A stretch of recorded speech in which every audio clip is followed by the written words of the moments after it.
Hello, folks, and welcome back to the Out of Spec podcast. A big concern for people who are thinking about switching to electric or even have already switched to electric is road trips, those long trips. Is the reliable infrastructure there? And how can I use it? What are the other tools that can help me have a good road trip and be confident that I can get from point A to point B and maybe C, D, all the way through Z? So today I have a friend of the podcast, Domenick, who just completed a 3,800-mile road trip out to Colorado and back to his home in Florida in a Tesla Model 3 2019 rear-wheel drive long range. And Domenick, thank you for coming on. I want to kind of pick your brain about how the experience was, what tools you used, and overall your general takeaways and maybe even advice that you can give folks who are road tripping to really give a true picture of the reality of going long distances in your EV. And of course, it's a Tesla, which is a little bit different when you don't have that built-in Tesla infrastructure, but excited to dive into the details. So thanks for being here today. Thank you for having me. Nice to see you. Yeah, great to be on the show. Yeah, let's talk road trips. So yeah, I love driving, like long distances. It's just something, I used to drive a truck at nighttime delivering auto parts. And so I would do like 400 miles a night on a regular basis. And then I stopped doing that some time ago, but I did that job for like a long time because I just really loved driving. It didn't really pay a whole lot, but it was just like the experience of it was something that really appealed to me. So I haven't been doing a lot of those trips for quite a while. But then last year or so, Kyle, out of Spec Kyle, loaned me his Tesla Model 3.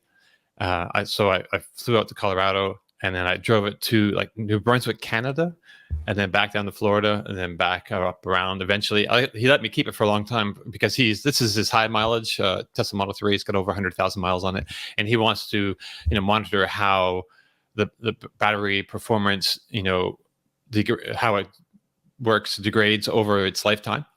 And so, yeah, he just wanted a lot of miles put on it. And so I was very happy to help him with that. And I think I put like 8,000 miles on it or something. It was so great. Nice. And I'm very thankful for that experience. And so Kyle's been a really key person in my professional life for a little while. He's also one of my co-hosts on the Batteries Included podcast. And so he also encouraged me to buy this Tesla Model 3. It's a 2018 actually that I have.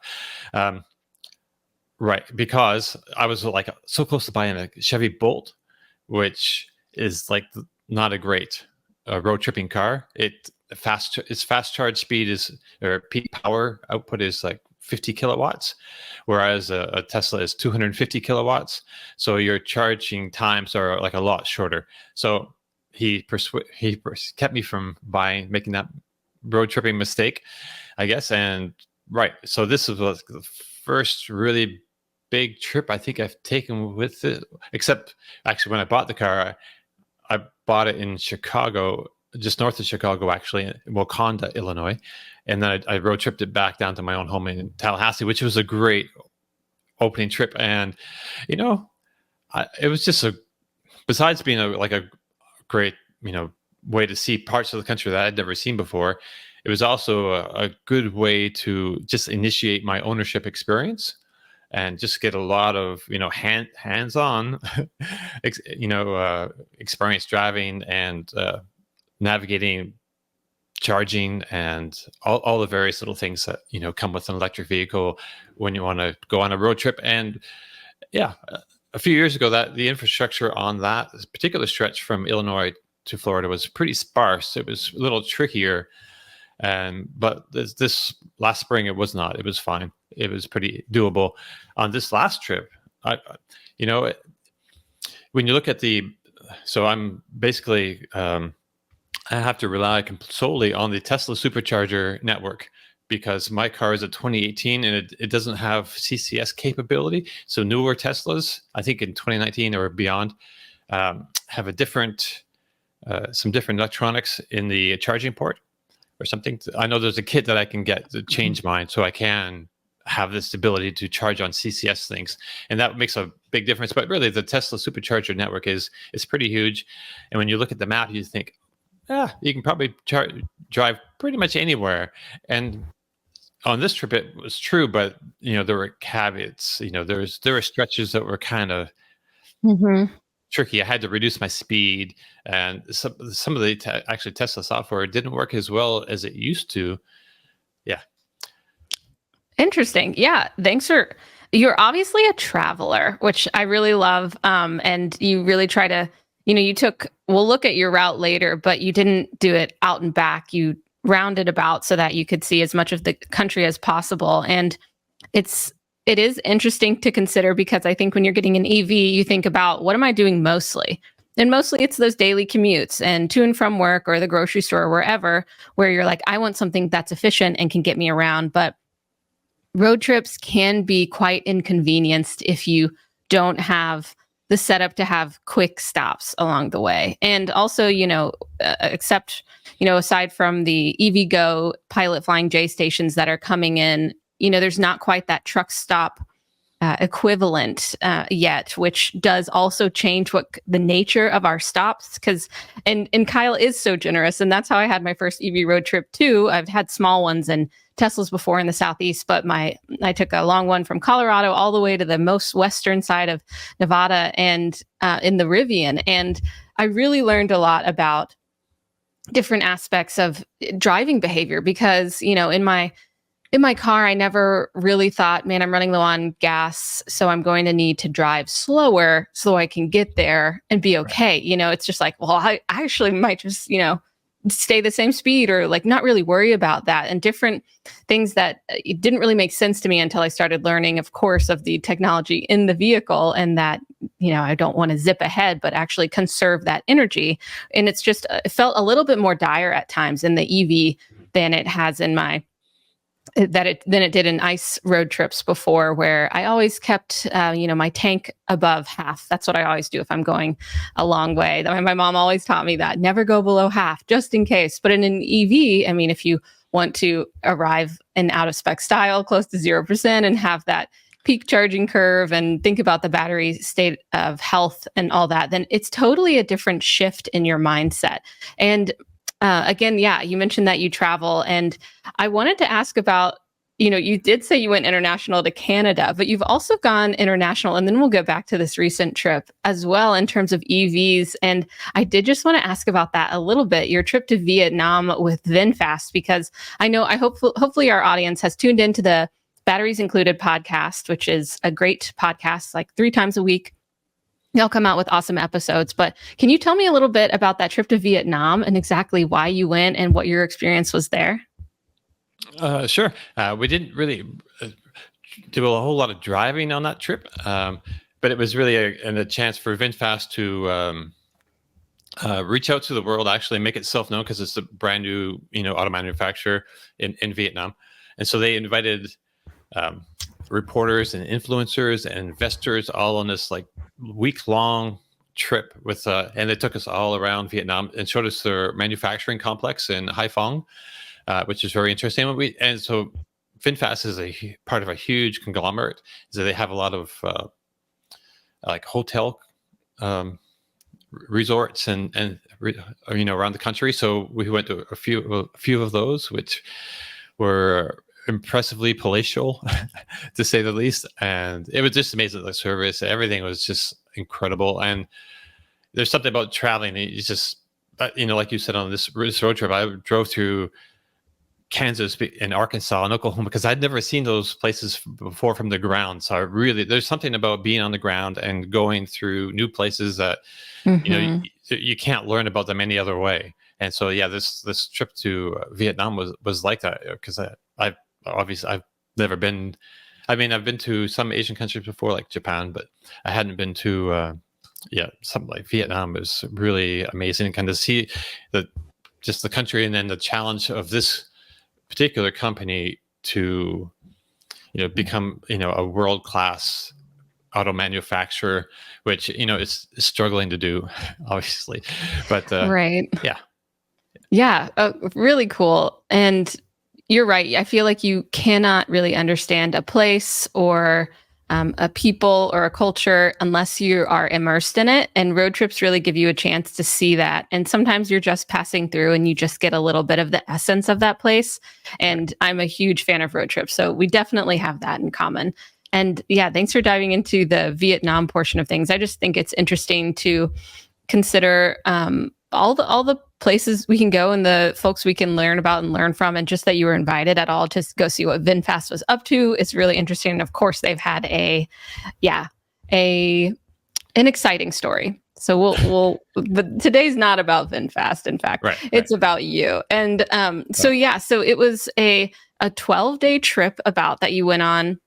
And I want to talk about a little bit what tools you use to track your trip, because you did.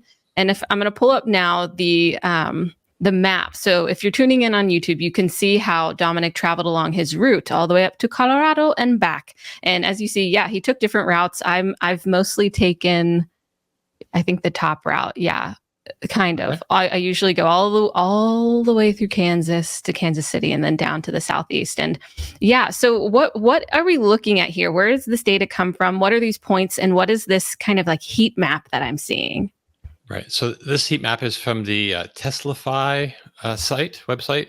And it's like, if you're a Tesla owner, you can, I think they do other vehicles now. I think they do Rivians now too, actually. But it's not TeslaFi. They have a sister site. We can do a search for that later. But their Tesla thing is really what's established them. So I think for like $5 a month, it kind of gathers information from your car and puts it, just lets you display it in a lot of different configurations, so you can see, how much you've charged, where you've charged, potentially how much you saved in different ways. I'm not really sure. I haven't fleshed the whole thing out because I'm only a few weeks into this, the usage of this service. Okay, yeah. So this is your first time using TeslaFi for a road trip? Yes. And even on the road, I didn't really use it that much. I mean, I could use it afterwards to kind of look at some of this data to see how many. So it tells me, like, scanning the data, I could figure out that I did like 3,800 miles. I put in like 983. It says kilowatt hours. That might be a little high because I've got a few charging episodes here at my home address. I can't in Florida. The green dots are for AC charging. So there's a few scattered around here where I stayed at hotels, or I think I charged at Kyle's place too a couple times. And so I'm not exactly sure if that's the total kilowatt hours, but I do have other more interesting stats. Like, so my total charge time was like 9 hours and 27 minutes. So my average stay at a DC fast charger, supercharger, was 19 minutes. So I mean, that's a really key metric for a lot of people, because I think most people are under the impression that, you have to stay when you're driving on a road trip, you're going to be at a supercharger for like 40 minutes or an hour or something. And there were a couple of times when I did stay, at a supercharger for an hour and charged up to like the 90%, but mostly because I just couldn't get back to the car in time, and so I just let it charge. There's I was at that. There's a casino, the Hard Rock Cafe, casino and hotel somewhere along the route. I'm not exactly sure. Maybe around Oklahoma. Maybe a little roulette in there. Tulsa. Yeah. Well, I just wanted to check it out and actually look for some food in there too. I wanted to see maybe there's some food, but it's a huge kind of place, and so by the time I got back, I had a lot more a lot more energy in the battery than I really needed to go. And that happened a few times, a lot of times you're just, in the restaurant, or you're at in the Walmart or wherever the supercharger is close to, if you want to use any of the amenities in the area. By the time you get back to your car, you have more charge anyway. So definitely. That is a key number, 19 minutes, because I think a lot of folks just in general don't know how long that would take if they haven't had an electric road trip, and are curious, like, how much time am I actually going to be spending?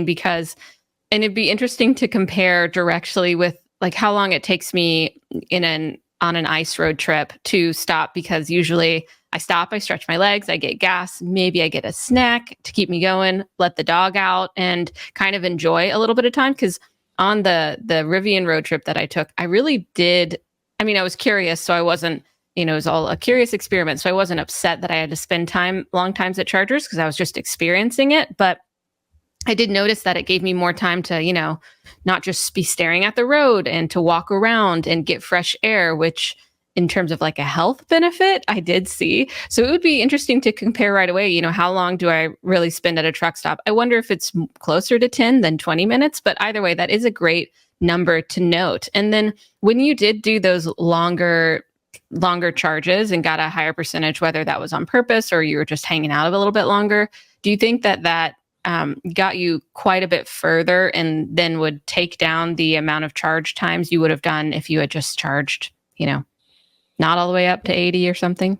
I may have skipped a few spots, superchargers. I extended my driving until a further supercharger in a few cases possibly, but not too much. There's still relatively sparse in lots of this part of the country. The supercharger stops.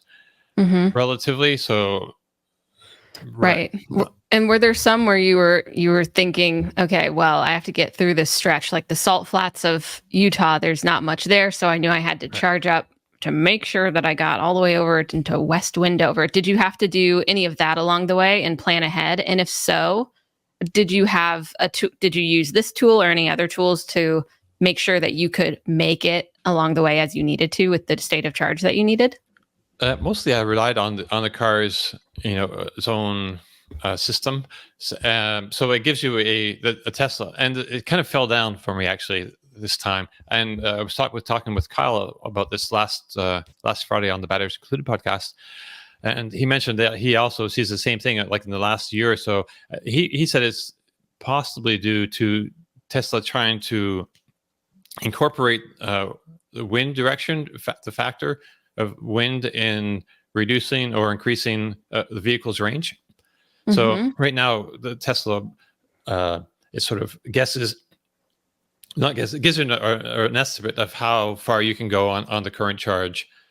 And it's not as accurate as it used to be, and that's a problem because I in the past I've used it and I've found it really accurate, and you can use it to, if the car tells you, oh, you're going to arrive at this next stop with 10%.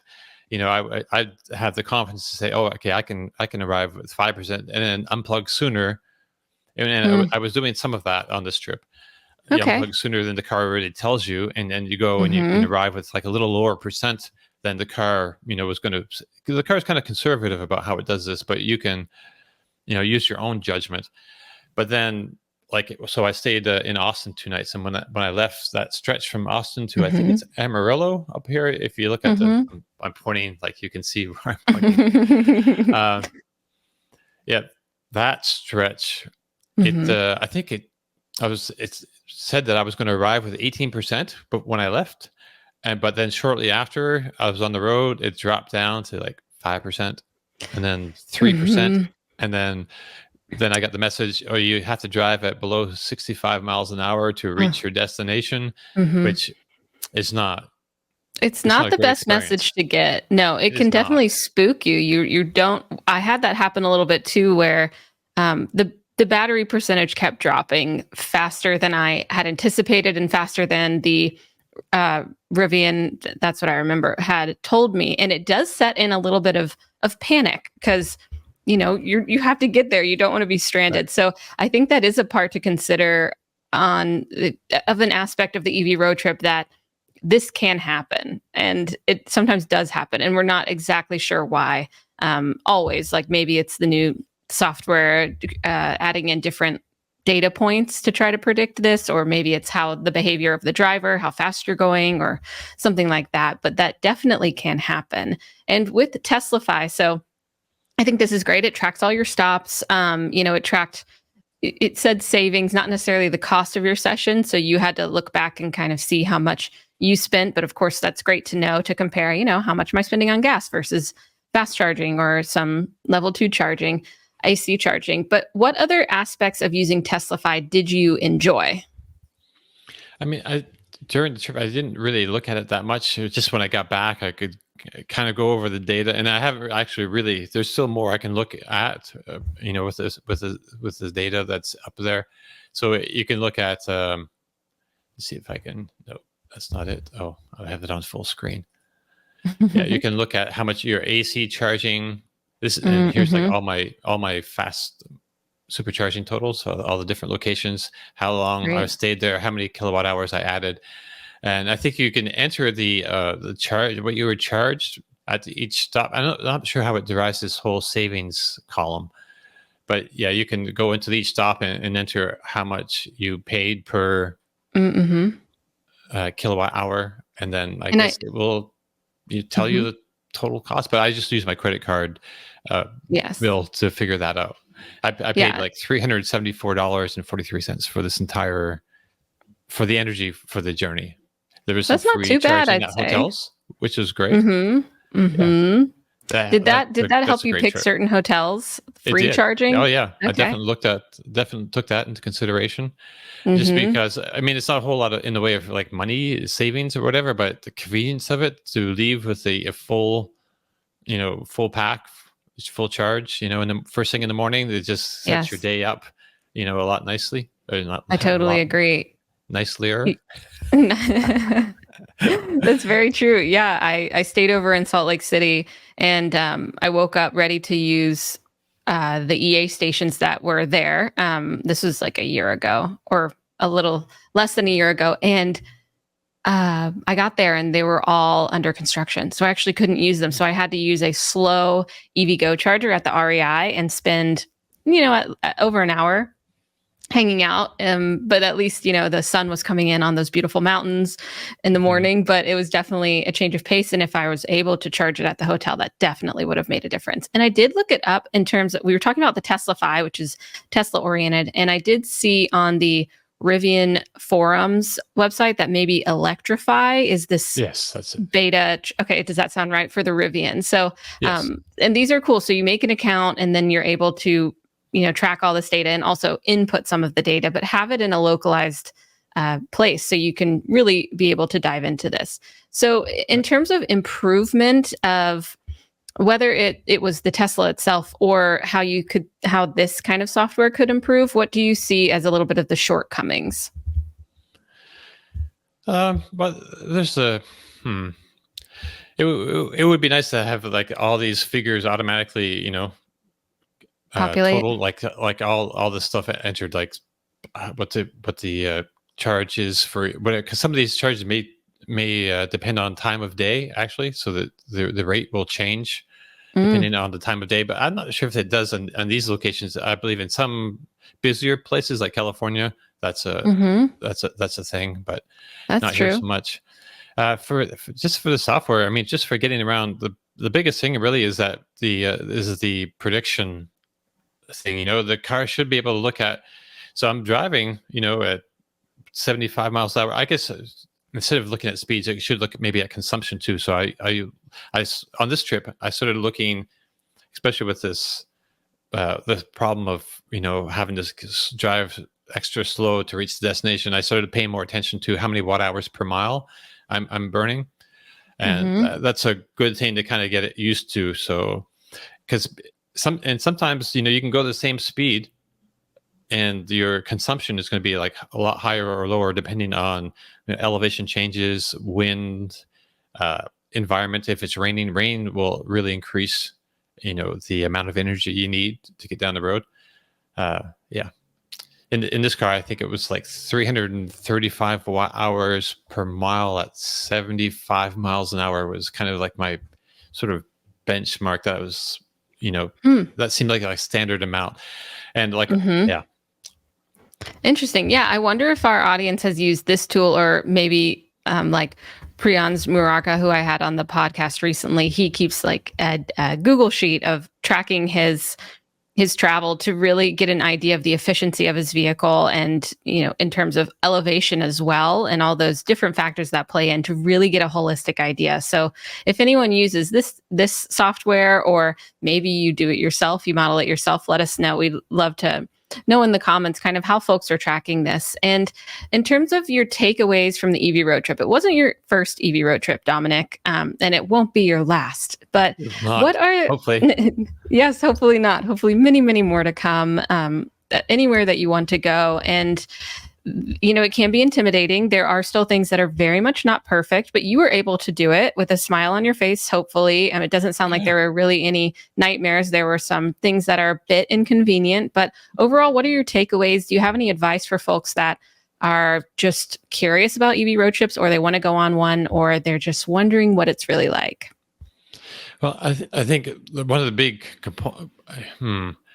one of the big things I think is just like the supercharger network, and like next year, a lot of the other OEMs will be able to use that supercharger network because so now they have to rely on the CCS, the combined charging system. It's a different fast charging standard, and it hasn't been nearly reliable enough. I mean, people have made great long road trips using those different networks without problems. But there is a huge potential for problems. We've seen other people have, all kinds of, it's just not as reliable, and it's just not where it needs to be like the superchargers are. But that will be opened up for most other vehicles like next year with an adapter at least, and then after that natively have that ability in their cars. I would say, it's a lot easier than most people think. Like, so I'm going to have a series of videos, which I'm working on now, doing all the editing of this trip. And I start out, I just kind of show how easy it is. Like, you just tell the car, you press the button, say navigate to Fort Collins, Colorado, or wherever, and then it thinks for like 30 seconds and lays out your route. Tells you, how much charge you're going to have there when what time you'll arrive there, how much charge you'll have when you get there, how long you'll stay before you have enough to get to the next supercharger. Because traveling by EV right now, at least, you're kind of constantly looking at supercharger to supercharger. You're kind of looking at.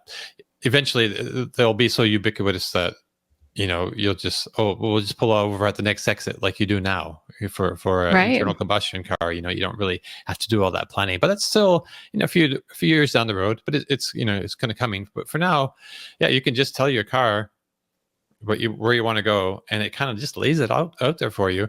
But like I said, there's some of that prediction is not as solid as it really should be right now, but I think that's a short-term issue, and because before it was like really reliable actually, and it's great knowing that you can arrive somewhere with 10-12% and just hammer down if you need or want to stay within relative. Definitely. Yeah, I think that's great advice. Not only consider what EV you're interested in, and that if you are a road tripper or you want to be, make sure that it has the charging capabilities and the capacity and the range that you're looking for. Sure. And to know that, yes, the infrastructure is not completely there and it's coming along, but you're going to be, on the there were early adopters, and now what are we now? Later early adopters, but still, it's not hugely built up to have the ease of just, because now I can just pick my favorite truck stop if I'm on an ice road trip, Sure. Loves versus Pilot versus whatever, I have a preference, but right now you really Buc-ee's. have to make Buc-ee's. Yes. Oh my gosh. I went to my first one ever. I guess I hadn't been in one. Yeah. It was in Birmingham, Alabama, I think. And I had never been in one. And if y'all haven't, oh my gosh, it is an experience. There were like thousands of people in there. Yeah, it's an experience for sure. Yeah. It's more than a truck stop. I'll say that.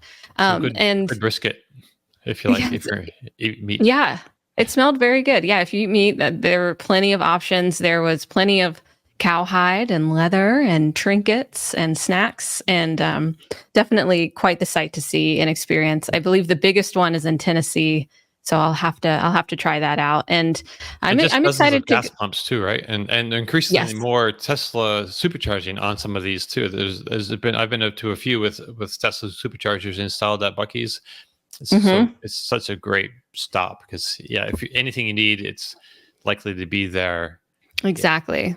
Yeah, I think the more amenities we have at these stops, not just I've said it before, but like not just like at a Walmart. There's things at Walmart, like, technically it has everything, but you have to hang out a little bit. And if you don't want to be in your car, because you're going to be in your car for however many more hours, then to have something else to do. So those amenities are really important. And I know that it was our Secretary of Energy who did that EV road trip from Charlotte, North Carolina to Memphis, Tennessee. And those are kind of the things that it didn't go very well for her. No. Or that team. No. And I would love to recreate it though, since I am in the Southeast, and go on these road trips. And again, show one that they don't have to go exactly quite like that one went, but also, more experiences. And so where are you going to be putting out the story so that folks can make sure that they can find you of your road trip and your videos? So I have a YouTube channel called Drive Electric with Domenick, or Dude, if you want to use the acronym. It's kind of a silly acronym. I realized it was the acronym like a few weeks after I made my channel and everything. Dude. So yeah, it's kind of silly. I have a Dude license plate now. Oh, nice. Very good. Kind of silly. Yeah, I like it. Silly is the best way.